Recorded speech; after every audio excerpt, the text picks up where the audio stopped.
Continue our discussion on Arab-Israeli innovation. We are joined by Alan Weinkrantz, Rackspace Brand Ambassador to Israel. Thank you very much for being with us today. Thank you for having me. Well, as this report details, Arab-Israelis are both encouraged and burdened by their association with Israel. What's your view? My view, in fact, I've spent a lot of time there.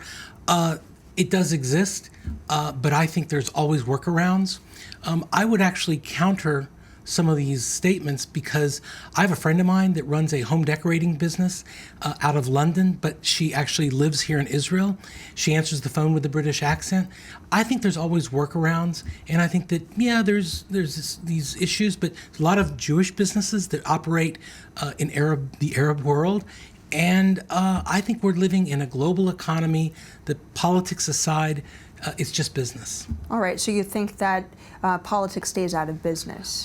For the most part, it does. I think if people choose to politicize these issues, great. That's just a universe that I choose not to live in. My experience of being in Nazareth, being in East Jerusalem, I meet amazingly smart, wonderful people that are doing cool things all over the world. All right. Well, you have this really fascinating article that you have posted in the Times of Israel about Israel's next unicorn economy. Please explain for us. So I think that one of the things we celebrate a little too much is, typical story, a couple of young guys or, a man and a woman get together, they start a company, it grows, a few years later they're bought by Intel or Microsoft, or they go IPO and they become a unicorn company, it's $1 billion exit. I go, that's great, wonderful, those should continue. But I believe there's another parallel, again, a parallel universe of another, what I call a $1 billion economy that's going on anyway. I think we just need to recognize it and open our eyes to, there's companies that are doing great things here. They may not be $1 billion, but $1 billion represents 1,000 $1 million businesses. So if you do some of the math, I would almost take the latter than a single exit at $1 billion that maybe celebrates the wrong thing. All right. So spread your eggs in more than one basket. Yes, absolutely. There are also other initiatives that we're seeing in the Negev and East Jerusalem. Please describe those to us. Sure. Well, aside from what's going on up in Nazareth, last week I was at an event in East Jerusalem. It's partially funded by the U.S. State Department. They're bringing together U.S. and Israeli and Palestinian entrepreneurs. They're creating new businesses together.